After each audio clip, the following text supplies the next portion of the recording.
Hello,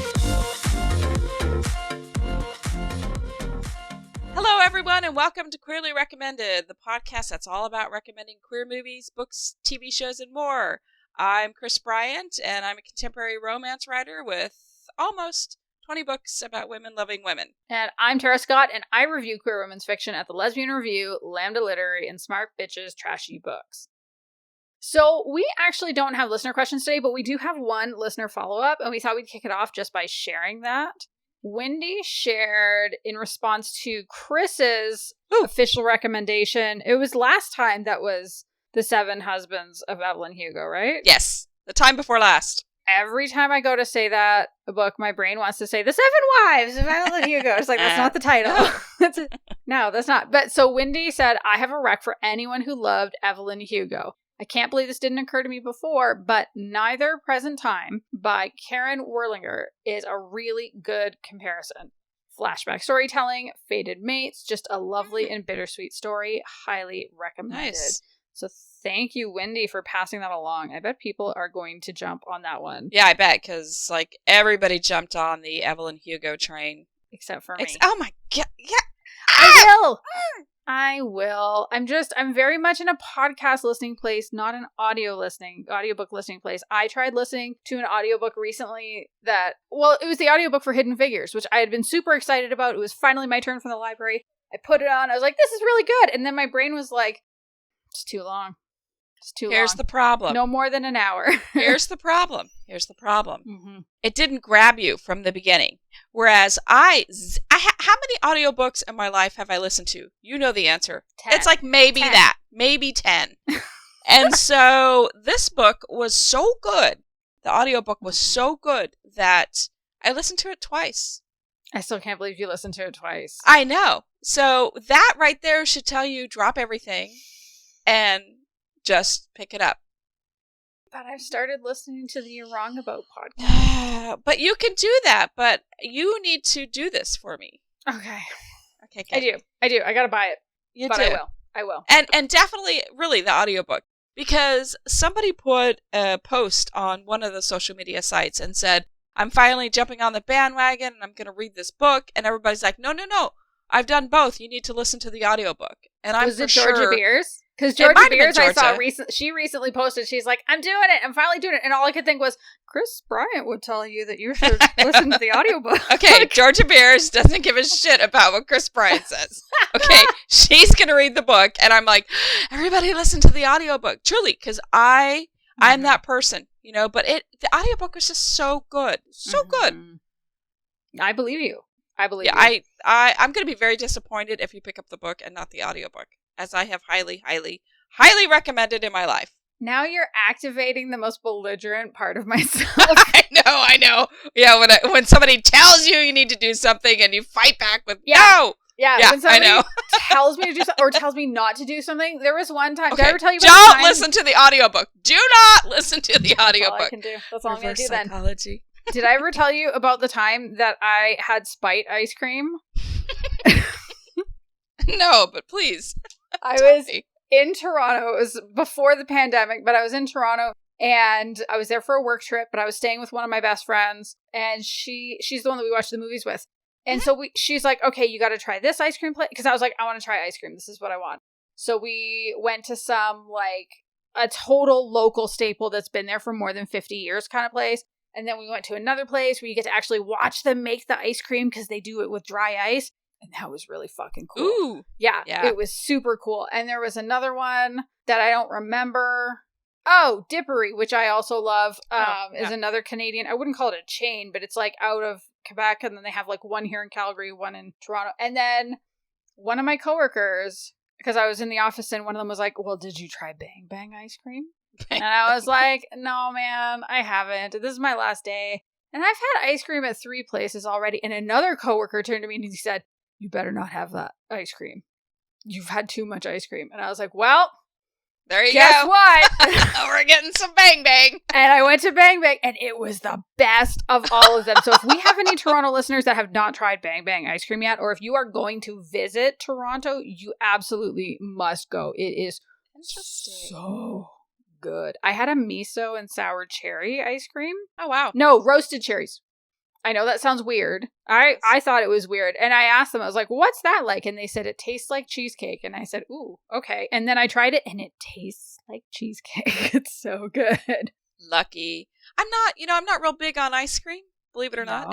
It's not my treat. No, that's not my thing. Ooh, that is definitely, big time. Big time one of my things. Well, what is your treat? Everything but. I love sweets. I love sweets. But I never got into ice cream, and I don't know why that is. I wonder if it's because you never had real good ice cream. See, everybody says that. It's like fish. I don't like fish, and everybody's like, well, you just have never had it prepared correctly. I'm like, no, yeah. I don't like fish. I just don't like it. People say that to me about Brussels sprouts, too, and I've had it all kinds of ways. I've had people say to me, no, even people that hate Brussels sprouts like it this way, and they'll do it with like bacon and sugar, and I'm like, yeah, it still tastes like Brussels sprouts. The only time I had it that I really, really liked it was this like super fancy restaurant here in Calgary, and they fried it in duck fat, and then they drizzled lemon over it and put some chilies, and it's, you know what it is? It's because it tastes like duck fat. Everything tastes better with duck fat. See, no, I'm out on that one. I don't eat duck. I don't do duck fat. What? No. The best way to roast potatoes. I actually did not eat turkey on Thanksgiving because I have this thing where sometimes meat just tastes gamey to me. I don't eat a lot of meat. I don't eat beef. I don't eat pork. The only thing I do eat is poultry. And every once in a while, I'll get something that tastes gamey, and then I'm out for like a month. I won't eat it. I won't eat anything. Don't eat duck. Yeah, I hate it. It's nothing everybody but dark says meat. I'm out on that. Nope, not doing it. All right. So, Kris. Yes. What have you been watching or reading since we last spoke? Well, even though I have like a ton of deadlines, I actually beta read a book this week, and I did it on Thanksgiving. After dinner, I went ahead and quickly beta read a book for somebody. But also, I binge watched Hannah season 3. Season 3. What's Hannah? Oh my gosh. Hannah is, I think it started off as a movie several years ago, and then it turned into a series. So it's basically teenage girls who are trained to kill. All right. Assassins. They're assassins, teenage assassins. And it's just really interesting. So I literally binge watched season 3, so yesterday. So it took me I did watch the first episode. I think I watched it on Thanksgiving night, and then I finished it up on Friday. So I did that, and then I finished the morning show, season 2. I finished that, and I started Wheel of Time, which is on Amazon Prime.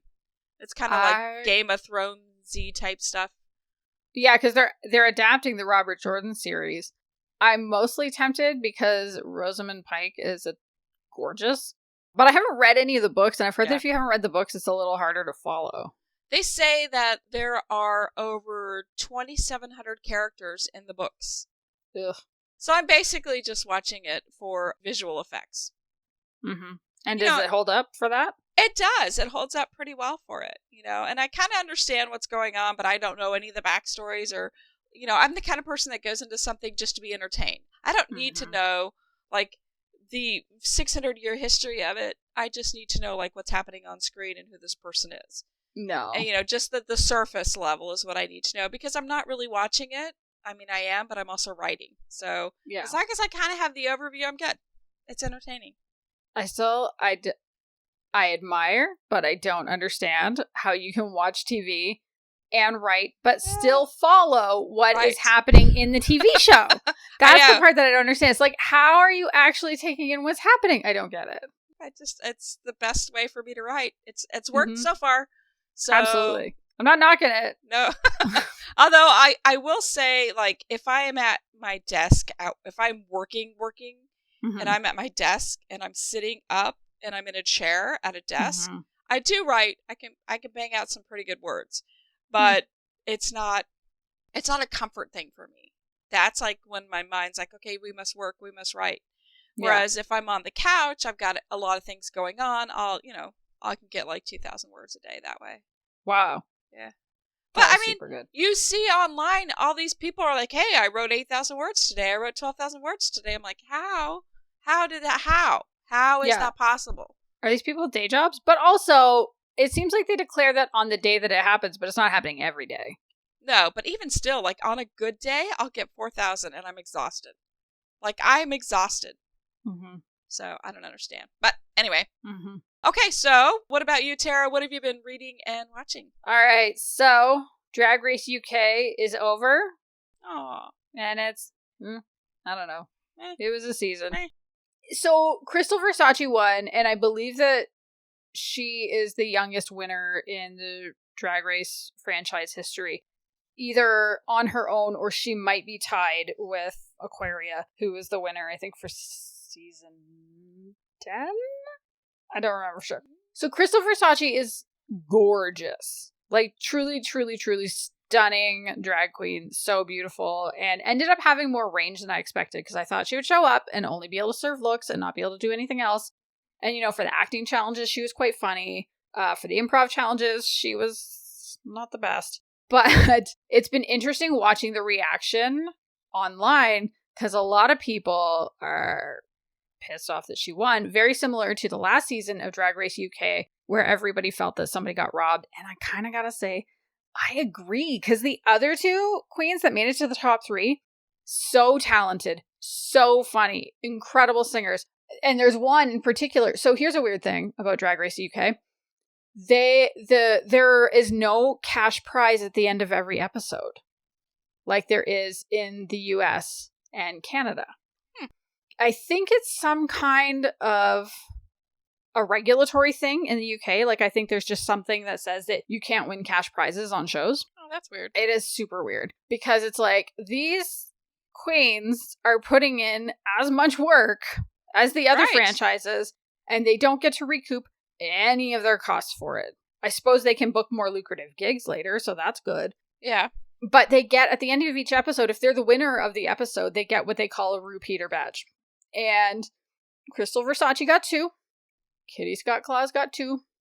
But Ella Vidae got 4. Wow. And was so good and such a powerhouse and did not win that season. And so I am a little bit bitter. Sounds like it. I get that, like, her final lip sync was not as good. But also, like, are we truly giving out, like, the winner of the whole season based on one single lip sync? Or does, like, the whole season not count? That's the thing that I don't understand. I can answer this. What do you? I can answer Yes, this. do it. I can answer this because I have been watching the Great British Baking Show. And this comes up a lot in the final. Like the season finale, when it's down to 3. It's interesting because when it was down to 4, everybody everybody thought Jurgen was going to make it to the finale because he won Star Baker like 4 times. So it's kind of the same situation. Yeah. And he just totally like crashed and burned on that episode. And so they had to take it from that week, you know, how everybody did that week. Because they were all like, the final 3 were all really good. And so it's just basically, they couldn't do like an overview of the season. They had to do strictly for that particular one because everybody came in on equal playing field. So they had to do it for that. And it's sad because Jurgen was pretty amazing, but he just screwed up one thing. And so I feel like that's kind of what's going on here. Mm-hmm. Well, all I gotta say is justice for Jurgen and Ella Vidae. Woohoo! That's what I would like to see. So that is over. Canada's Drag Race is still going on. And yet again, I had another week where I woke up the next morning and said, who was sent home? So I don't think it's not the most compelling season of Drag Race anything. Yeah. Bummer. I'm sorry. It's all right. I'm sorry. It's all right. But I've been watching another show that more than makes up for it. One of my colleagues, when she found out, she's pretty new to our company, and when she found out that, you know, I do this podcast, I do the book review and whatever, she's like, oh my God, you need to watch a show. It's on Showtime. It's called Work in Progress. I'm like, oh, okay. And I started watching it, and holy shit, she is right. And if anybody hasn't watched it yet, you absolutely need to watch this show. It is so super queer. Abby McEnany, she heads it up. She came out of improv in the improv community in Chicago, and she describes herself as a fat queer dyke. Like, she looks very, very butch. To me, she looks like a kind of fat Tim Cook. I don't know. If you look up a picture, I'm looking right now. Like, honestly, it's not at all a dig. That's just what I see. Like, if you had them in a show together, I'd be like, yeah, okay, they would be siblings. That would make sense to me. And so the first episode is Abby basically talking about how her life sucks. You know, she's 45, she's single, she hates her job, she hates a lot of things. And she decides to count out 180 almonds. She saw it as a microaggression that a colleague was like, oh, I went to Costco. Here, have these healthy almonds. And she's like, fuck you. Are you saying I'm fat? Like, you're buying me healthy food? What's going on? And so she counts out 180 almonds, and every day she throws one away. And at the end of 180 days, if her life isn't better, she's going to kill herself, is what she says. Wow. But the way the show is going so far, I'm pretty sure she's not going to kill herself. She, in that same first episode, a waiter asks her out. It's a trans man who's much, much younger than her. I think he's 22. She's 45, like I said. And so there's something really sweet that's kind of develops between them. I'm a few episodes in. They meet Julia Sweeney and go really kind of hard in on the idea of, she talks about how Julia Sweeney ruined her life with the Pat character from Saturday Night Live. Oh, yeah. Do you remember that character? I do. Yeah. Yeah. Yes. Yes. Yeah. And talking about how, like, you know, as a butch woman, like as a woman whose gender is ambiguous, when you look at her, the Pat character actually did a lot of harm. And the thing that I love about this show is that Julia Sweeney doesn't show up for one episode and then disappear. She's on regularly, and they continue to talk about this. And I know that, like, Julia Sweeney is playing a character that is Julia Sweeney, but at the same time, I find it really interesting that it's this, like, in a way, kind of doing the work and properly apologizing to the queer community in a way that, like, wow. You know, a quote in an article wouldn't have done it. You know, a tweet series wouldn't have done it. The show goes hard on that, on the consequences of that kind of a thing, and shows Julia Sweeney trying to learn more and trying to do better, which I love. Wow. I also love, there have been times where I was like, oh God, what kind of fuck ups are there going to be on the trans rep? And it's just not there. And I was like, there's a lot of, like, competence here. What's happening? And then I found out that Lily Wachowski writes, directs, and produces the show. So, I mean, when you have a trans woman helming, I think that helps. Right. So it's very funny. It's very, very quirky. I hate giving this away because it was such a delight to watch, but I feel like it's worth giving a little bit of a content warning in case it's going to be a problem for anybody in the first episode. So it opens with Abby talking to her therapist about all the things that are awful in her life, and her therapist actually dies. Like, during that, like, she gets to the end of that speech and her therapist is dead. And so if that's likely to be triggering to anybody, you might want to skip past the first 10 minutes or so, and then you can kind of go on. But, like, it's very good. We love it very, very much. In terms of what I've been reading, so Lee Winter, I don't think it's a surprise to anybody, big, big, big fan of her books. She has a new book coming out on December 8th, The Awkward Truth. And I did a thing that I don't usually do, although I did it for Brit Rider as well. No! Mm-hmm. Go back and read the book. Oh, yeah. that the new book is a spinoff of. And so The Awkward Truth is a spinoff of The Brutal Truth. And I thought, all right, I'll go give this one a try. And here's the thing about my complicated relationship with The Brutal Truth. I liked it the first time I read it. I thought it was a fine romance. But to me, it didn't, like, catch my heart the same way that some of her other books did, like The Red Files and, like, Requiem for Immortals. So I was like I liked it, but, like, for me, it was like, oh, it's not like Lauren and Catherine Ayers. I love them. Like, you know, sometimes you just like one of an author's books more than others. But I've seen so many people talk about how it's like the ultimate ice cream book. And especially recently that I was like, you know what? There's a new one coming out. It's time to revisit it. And I'm here to say that I was wrong. I was so wrong about this book because it's so fucking good. Oh my God.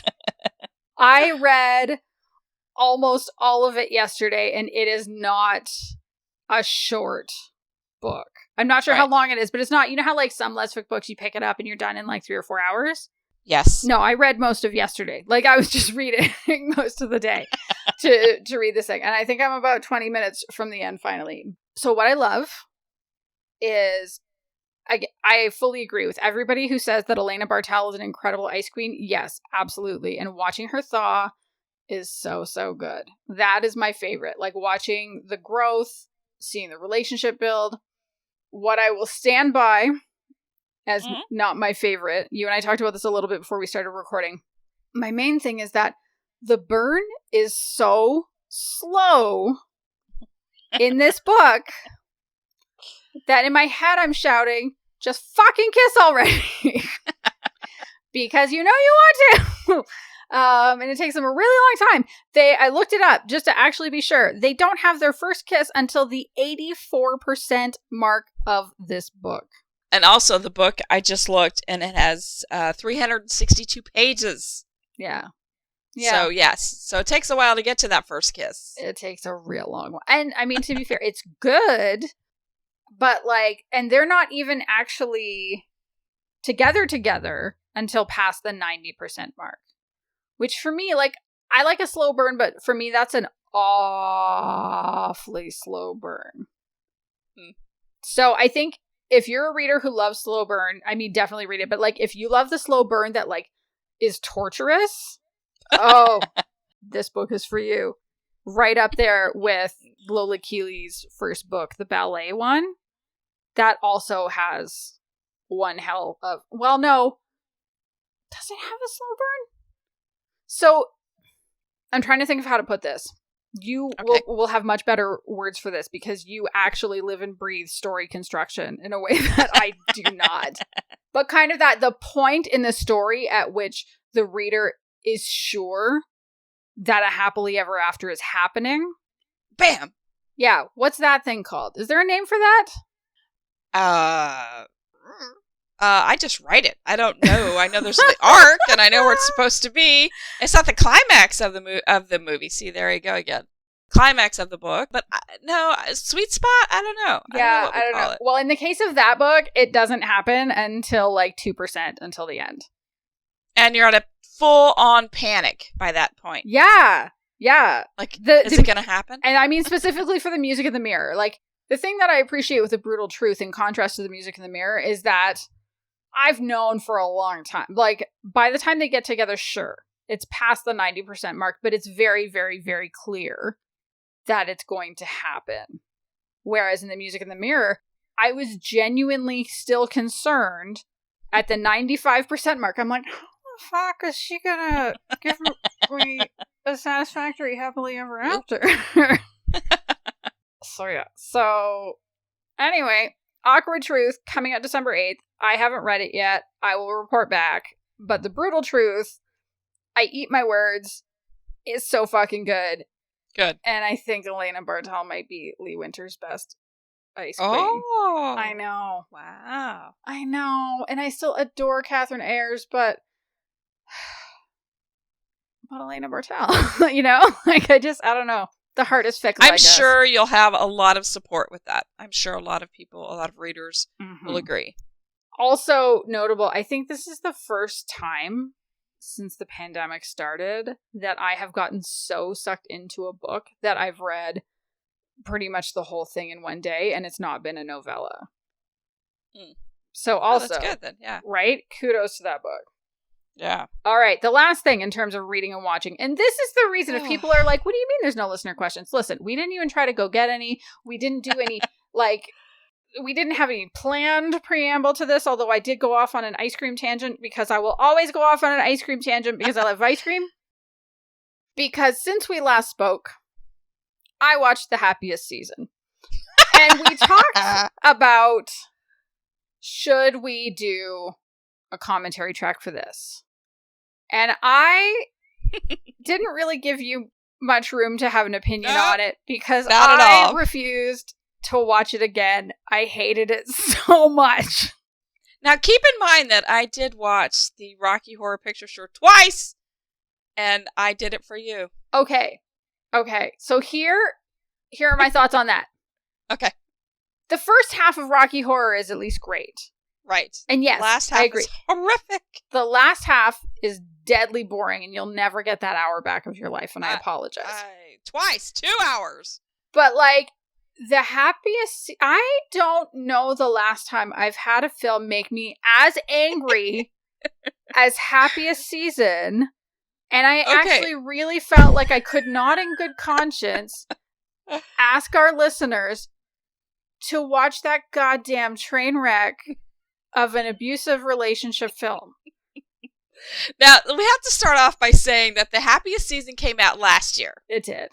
And I watched it last year, and so many people were either like diehard fans or fuck this is the worst movie ever. Yes. And so I watched it, and I really wanted Tara to watch it, and she was like, I don't think so, because there's too much, like it was too far apart. Like nobody was just kind of about it. Mm-mm. It was either one extreme or the other. Mm-hmm. So finally, Tara watched the movie. I watched it last year, and I watched it again so we could discuss, because that had been a year. Man. So I do think it was interesting that it was actually meant to be a theatrical release. But unfortunately, COVID got in the way. Right. I think that was huge. I mean, that is huge for the community. Right.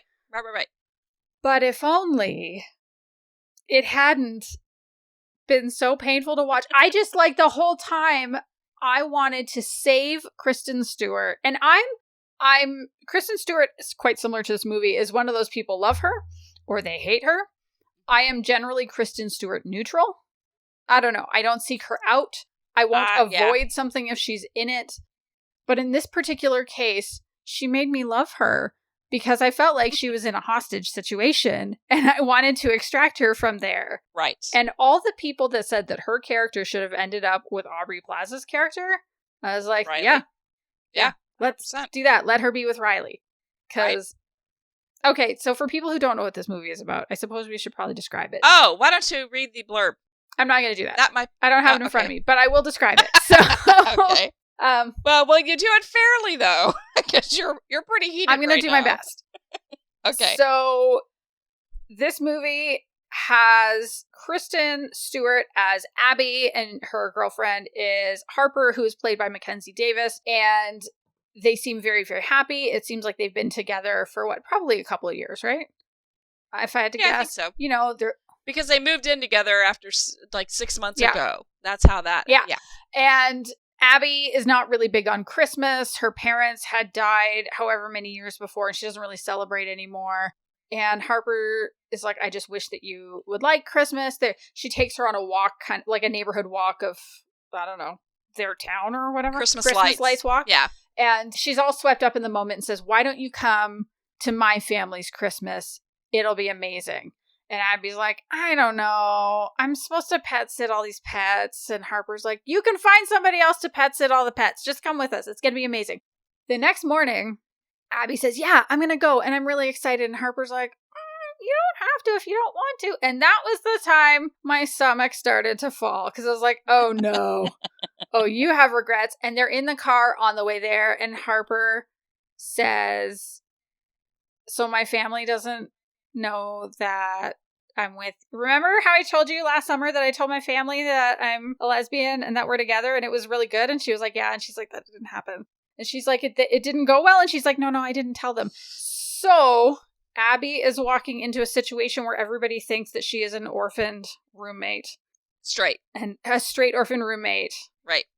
And Abby had been planning to propose to Harper and ask Harper's dad for her hand. And basically... And Harper's dad is kind of a jerk because he's a politician. He's running for mayor. Is it mayor? Okay. Yeah. Yeah. So he needs the perfect family, and he has 3 daughters that are... Everybody has flaws. And so, but what's her name again? Harper. Harper is perfect in his eyes. Yeah. Perfect. She's successful. She's a golden child because the youngest child is very, very quirky and she is writing speculative fiction novels. And the oldest daughter is married and was like this high-powered lawyer or something like that. Right. And dropped out of that so that she and her husband, they both quit their jobs and they're creating like curated gift baskets or something like that. Like these really bougie baskets that are really expensive. And he's like, well, Harper, you're the only one I can depend on. And okay, so this is supposed to be a rom-com. It's horrible. And I didn't laugh. Okay, let's start off by saying Dan Levy. Wonderful. Yeah, he made this whole movie worthwhile. He did. And he had some pretty funny moments, too. So I had to laugh with him. Like, all of the laughing scenes were with him. Mm-hmm. Mm-hmm. Like, all 4 of them. Well, yeah. And he has the most beautiful speech of the whole movie. And to be fair, sure. I think this is the speech where it's supposed to turn around all the viewers like me, where he basically says to Abby, who's like, I don't know that I can do this anymore. I think I just need to go. And he says something to the effect of, some queer people get to have really good coming out experiences where their families still love them regardless. And some people have really, really bad coming out experiences. And every person who has to come out has trepidation going into it because they don't know what kind of experience they're going to have. Is it going to be good? Is it going to be bad? Is it going to be somewhere in between? And as he was saying all of that, I was like, yeah, I can kind of understand that. That is absolutely true. For me, though, I felt like it was too little too late, because Probably. It's not just like Harper pushing Abby to the side. I feel like we should have at the beginning of this said we're probably going to have a lot of spoilers as we talk about this, because I don't see how we can talk about this without spoilers. So right. Also, I don't recommend anyone watches this film anyway, so I do not feel bad about spoilers. But if you don't want to be spoiled, I don't know, jump ahead like 10 minutes or something. And it'll be better. But I just felt like the way Harper's family treated Abby is so bad. And Harper let them do it. Right. And encouraged some of it. And then for me, it was even worse than all of that is like Harper just continuing to hang out with her ex-boyfriend. Right.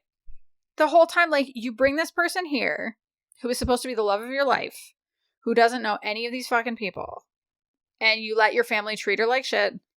And then when you're all at you bring her out to a bar with your straight friends who you are not out with. And when she says she wants to go, you just hang out with your ex-boyfriend for another 3 hours? Right. Come. Yeah. It was rough. Yeah. It was rough.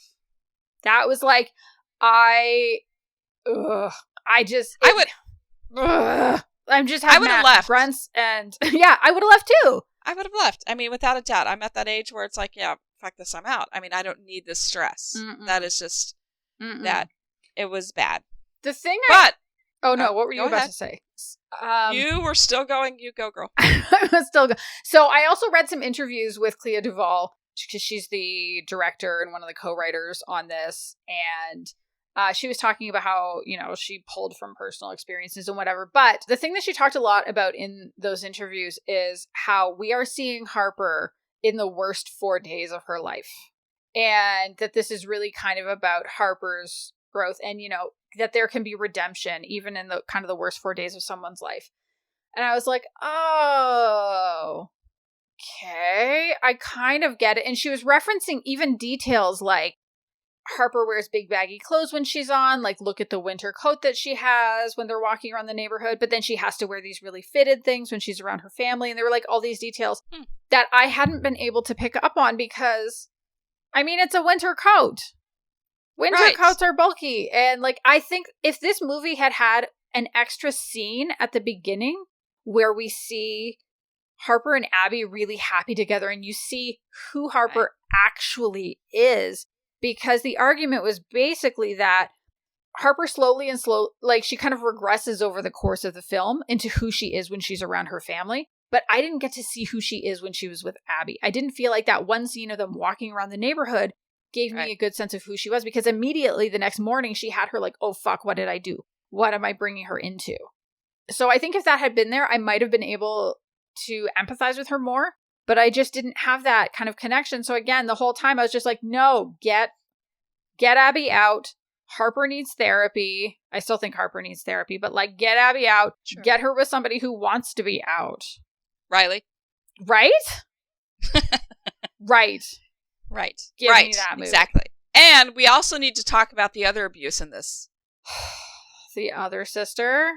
Oh my God. The things that they do Jane? to Jane mm-hmm. is it's awful. I mean, she's super quirky, and they treat her like the family embarrassment. Yes. And they actually keep her in the basement, and they say because she had night terrors. But really, they're just embarrassed by her. And it's awful. Like, this family is horrible. Here's the thing that's wild to me. So, Mary Holland plays that character. She's also a co-writer on this film. What?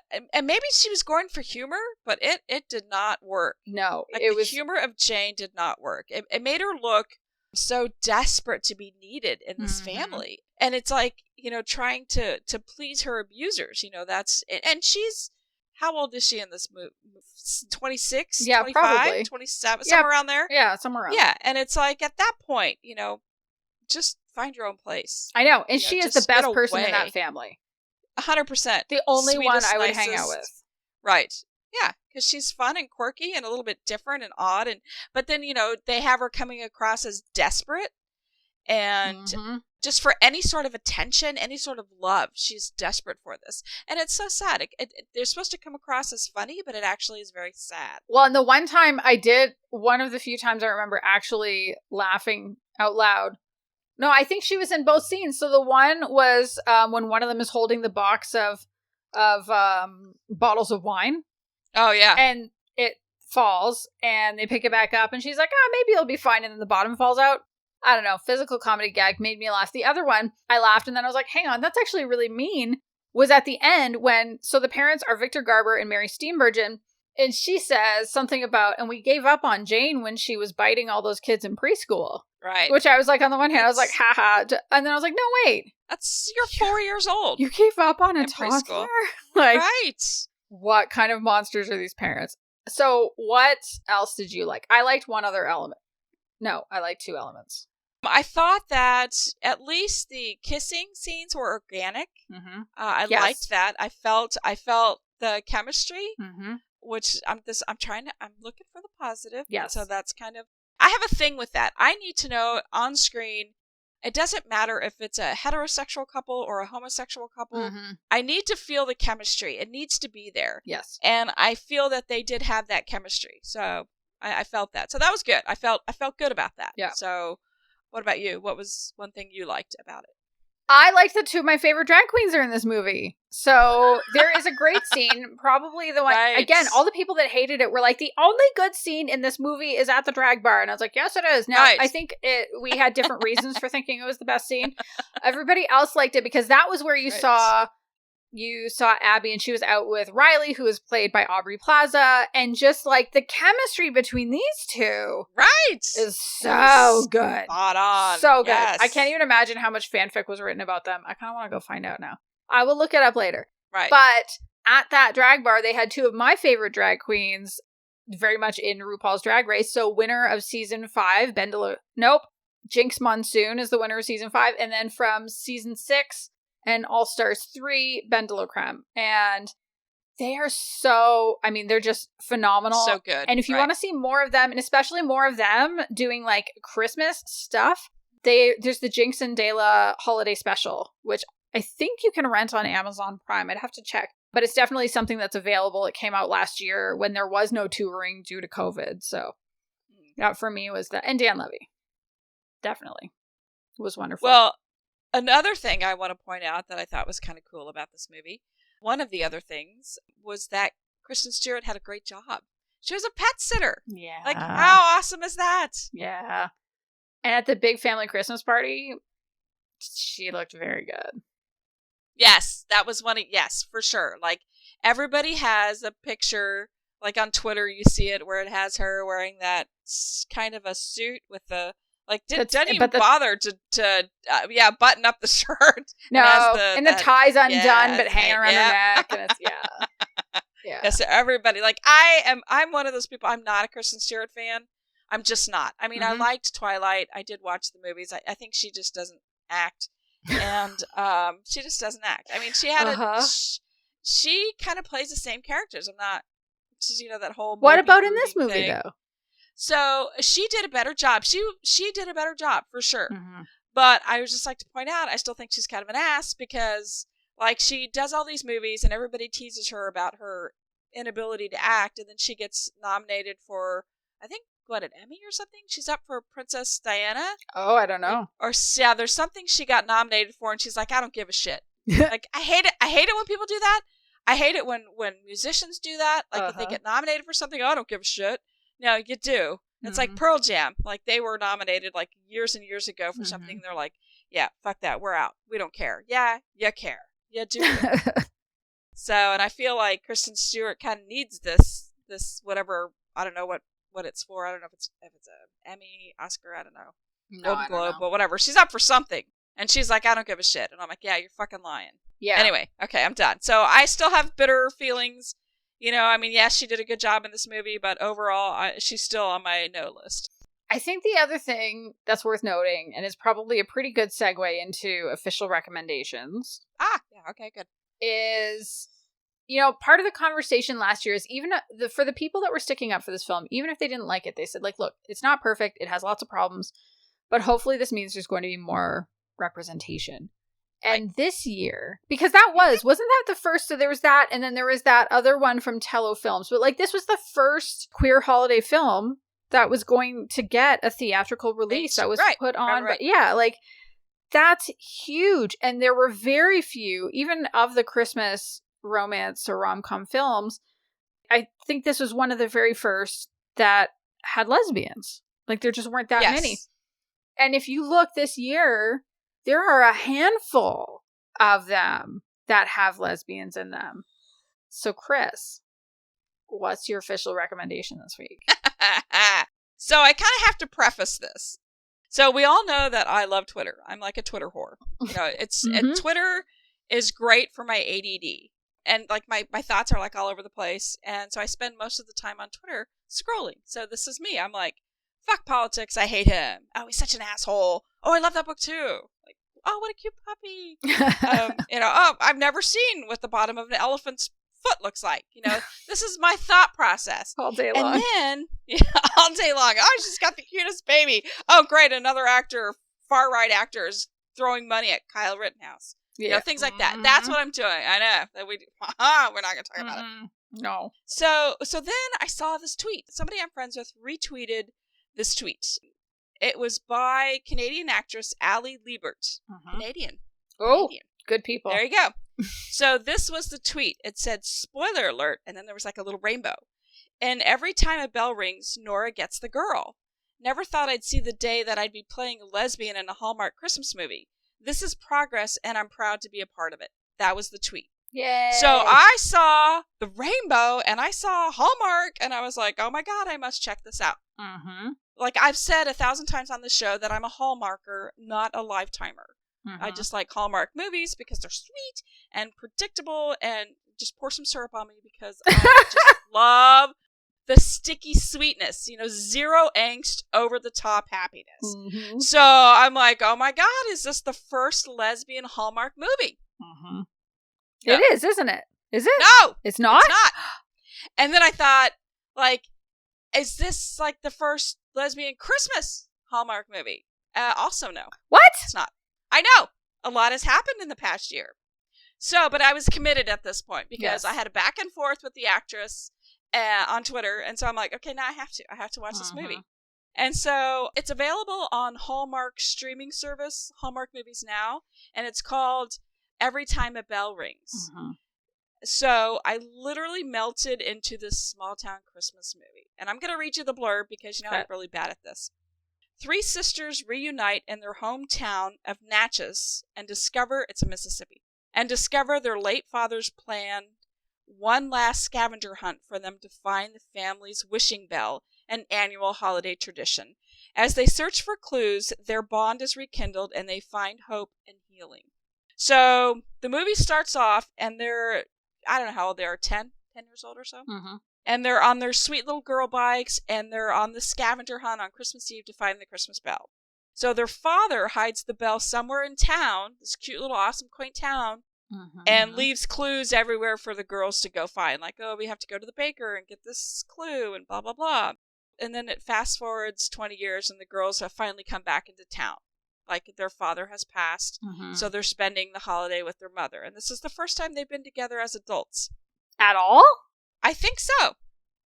Yeah. Seems so there's odd, like but okay. It's like two are really successful. One had kind of a failed professional life. And so basically, here's what you have. You have three storylines. So you have two heterosexual sisters, and you have their storylines. And then you have the lesbian and her storyline. So your screen time, though, is short. It's shortened because it's not a primary. I mean, it's a primary, but you're sharing it with two other storylines. So here's the thing you need to know about this movie. Okay. Like, nobody drives a car. Except for, like, nobody drives a car. When the girls go to, like, they decide to go on the scavenger hunt, like, their dad put one last one together. And so they get on their childhood bikes with the little baskets, and, like, one has a bright red one, one has a bright blue one. Yeah, and little baskets, and so they go on the scavenger hunt because nobody has a fucking car in this place. Except for the good-looking guy who, like, has one of those awesome old-time trucks. The kind you only see in Hallmark films? Exactly. So I'm like, this is so Hallmark! And his name is Liam, and so, anyway, so it's that made it Hallmarky, that I was like, okay, it's totally corny, but I'm in. But I will say that this movie does discuss real problems, you know, but not in a lifetimey way. More, it's a Hallmarky way, but it's like serious problems. You know, one sister is worried about having a baby. Is she ready? Another one just got out of a bad relationship, and of course, they have like a lesbian failed professional life. You know, so she goes back home. I know she goes back home. She's like working on the family business to try to. I've read a Georgia Beers book like this. It's been done. It's just been done. So she just happens to be grabbing lunch at the one awesome diner / outdoor restaurant. You know that like every town has one, and it's perfect, and it's decorated so perfectly. So she meets the love interest, and she kind of gives her a recommendation of what to eat. And so they start talking, and it turns out that the love interest, and God help me, I can't think of her name, and her mother are in town. They are vacationing in Natchez, this small little tiny town in Mississippi. But they're from somewhere in Louisiana, so it's like a 2-hour drive. Yeah, so basically it's cute because it's a Hallmark movie, so, there's no, like, love scenes. They just have kissing scenes, and it's cute, and the acting, is just adorable. Everything, Is the kissing believable? The kissing is slightly awkward, and I think it could just be that it's because it's a first kiss. Oh yeah, and there was that. So I mean, that part was kind of portrayed real. It wasn't like, scooping her face and like smooching on her. It wasn't like that. It was like the real tentative, like maybe this is the time for us to kiss. Yeah. And they kissed, and it was sweet. So, the acting is smooth and totally believable, and the transition scenes were really good. It was a true Hallmark movie. Like they put the money into this movie and they made it sweet and cheesy, and I totally loved it. I mean, it hit all of my boxes. Yay. So good. I want to try and see if I can find that one here in Canada, because I've decided this is the year that I just want to embrace like total cheeseball Christmas. This is it. And I was like, I cheered on all the relationships in the story. I cheered on the woman who was married. I cheered on the heterosexual romance that was blooming. And then, of course, the lesbian. I was in. I was like, I want all of every. And the mom was the mom from the movie Cujo. I've never seen. Throwback to Nope. Stephen King, Cujo. Nope. So the mom, I don't know her name, but anyway, she was in it. I love seeing movies where and a lot of this happens a lot in Hallmark movies, where I hate to say the word has been actors from the past show up in Hallmark movies later in life, and I love that. Yeah, it's that guy actor. Yes, it's kind of like watching anything on the BBC where you're like, hey, I know that person because they've been in everything else on BBC. Yeah, the BBC, the 12 actors, and that's right. The BBC. Yes. So that is what I watched this week. What about you? What is your official recommendation for us? All right. So my official recommendation is not a Christmas book, but I would call it Christmas adjacent. Christmas happens during this book. It is called Read Between the Lines by Rachel Lacey. And it has a bookstore owner, Rosie Taft. She took over the store in Manhattan. She took it over when her mother passed away. But the only thing is she doesn't have a girlfriend, hasn't had one for a long time, but she's kind of struck up an ongoing conversation, possibly a tiny bit flirtatious, in Twitter DMs with her favorite author, who goes by the name of Bree. Bree writes lesbian romance. Not that this kind of thing ever happens in our community, ever. Ever in the history of lesbian has this ever happened in our community. I love that it just feels like inside baseball. I'm like, thinking about people. And that's all I'm going to say about that. But anyway, so she's tried to get, because she learned that Bree lives in New York somewhere, and she's invited her to do a signing at her store, and Bree's like, no, I'm so private. I'm a very, very private, quiet person. But things kind of go bad for her when she gets an eviction notice for her store that basically says, you've been an incredible tenant, but you gotta go. Now, this letter came from, Breslin. I forget the name of the company, like Breslin Property, something like that. Whatever. It's like a big ass property company in New York City. But Jane Breslin is the one who sent her this letter. And, she by day works for the family business. By night, she is an author named Bree. Stop. Yes! Stop. Yes. Oh, let me guess. It's just business. Yes. It's just business. But she doesn't know. How does she not know? Because she thinks it's just a fan. She doesn't know that this fan also owns this bookstore. How does she not know? Because this is a reinterpretation of You Got Mail. I know. I was going to say, this sounds really familiar. Yes. Okay. And so I so enjoyed this book. And even in the acknowledgments, it said, listen, don't yell at me. I always skip to the end of books. That is the thing I do. What? We haven't talked about this before? I think we have, but I just block it out because I'm like, that can't be right. So it's blocked out. So every time you tell me, I'm like in total shock. Occasionally I don't. But I almost always do. Although Kindle changed some settings recently that's made it harder, so I do it less often now, and I'm just like, fuck you, Kindle. I'd like to be able to do this more easily. Give me back my back Kindle button. Give me my back button back. But I saw the acknowledgments, and she kind of was like, and yes, if you think this was inspired by a certain film from the 90s, it was. I hadn't seen the film in so long either that I was like, you know what? I'm just going to watch it because, it's amazing. Well, and also, it had been so long, and I wanted to see how much the book follows the film.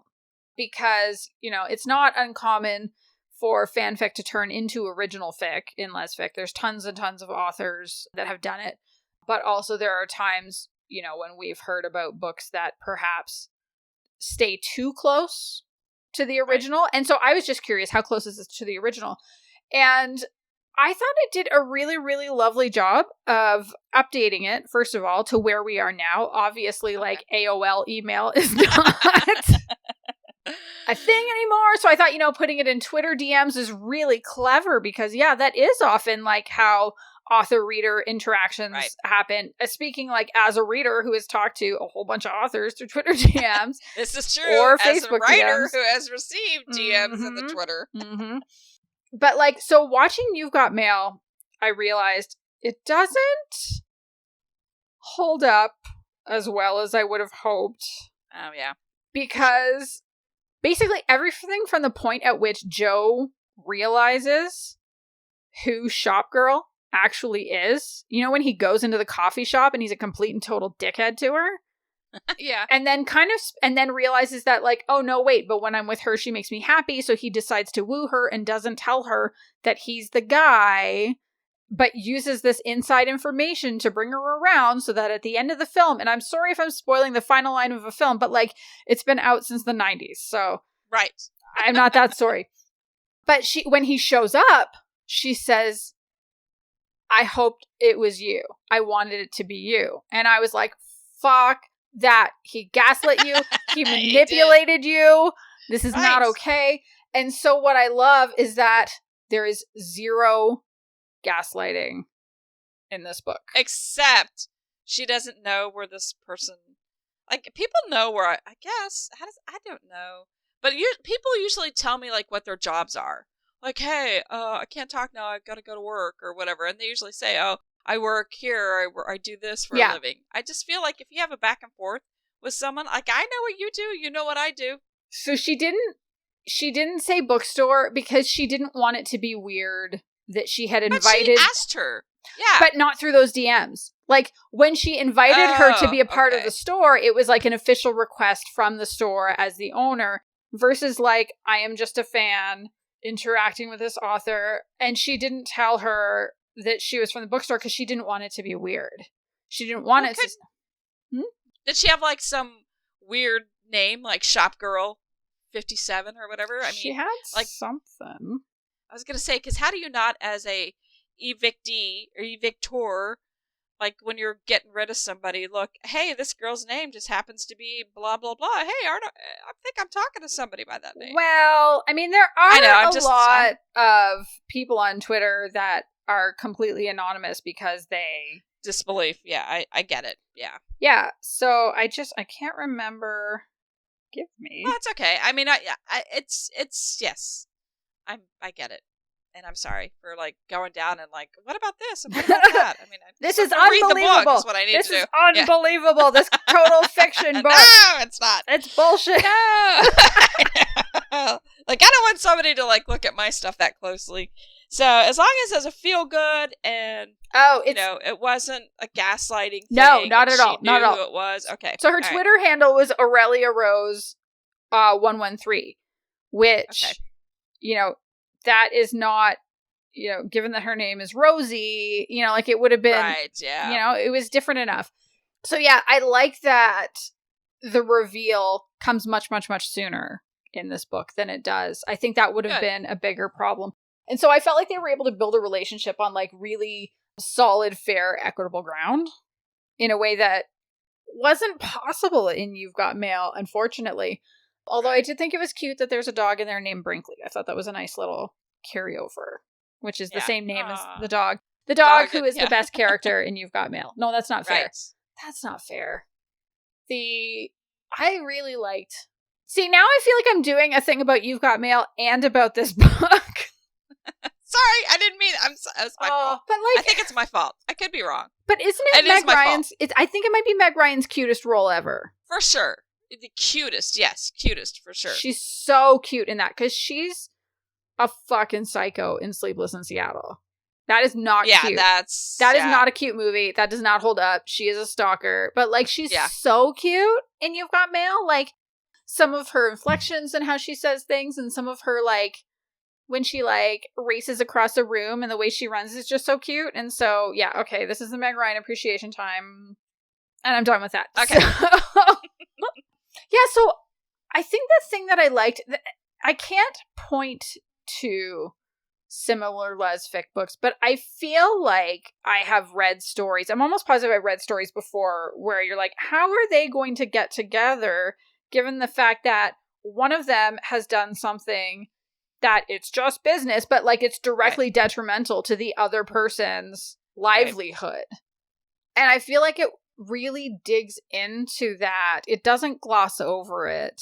And the way it handles it is really, really good. And I loved seeing Jane trying to negotiate the whole, like, she doesn't actually want to work for her family's business. She wants to be an author full time. She wants to be a lesfic author full time. And how do you make that work? What are the realities of it? Because while the fan base or the following, will say, for lesbian romance is passionate, and they, especially if they're a fan of a specific author, they will buy every book, they will show up every time, they will do everything, they will support Patreons, like they will do things to try to make this financially viable for the author. It is still a small niche section of publishing. There are not many authors that I've heard of that can live off of their own writing alone, especially if they're single. Right. I thought the realities around that were handled really well. The other thing that I thought was really cute is that this is very much a book that knows it's a romance novel. and is playing with that and was like, well, if this was, Jane contemplating, well, if this was one of my books, then maybe this wouldn't happen, blah, blah, blah. Like, it's almost like a meta. It just feels very meta, like it's a romance novel commenting on romance novels. It's very cute. Well, it does sound cute. It really does. Yeah. Yeah. So I have never read Rachel Lacey before. I am absolutely going to read her books again. There is another book that I believe is going to be coming out this spring that follows one of the side characters. So Rosie, her best friend, who kind of helps. The store is Rosie's very much, but like Leah is obviously like her right-hand person. She handles all the numbers, like that kind of thing. And so Leah is going to find love in the next book. And I'm very excited to read about that. I think it's going to be a lot of fun. Good. Nice. So that's all for this episode. Thank you so much for joining us and listening to me rant at length about my most hated movie of all my life, definitely of this year, if not my life. If you've enjoyed this show and if you've enjoyed this ranting, I don't think we rant that often, but if you enjoyed it, please hit that subscribe button wherever you listen to podcasts so that you will get notified whenever we have an episode come out. If you have a friend who you think would like the show, please tell them about it. And if you would like to support the show, we also have a link to our Ko-fi in the show notes where you can send a little money our way, which will go towards just, upkeep and keeping the show going. You absolutely don't have to. It's totally not necessary, but it's there if you're interested. Right. And if you want to connect with us on your favorite social media sites, just search for Queerly Recommended on Instagram, Twitter, Facebook, or you can email us at podcast@queerlyrecommended.com. And you can also find Tara and I separate on all of these same aforementioned social media platforms. And we're out. Goodbye, everybody. Goodbye, everyone.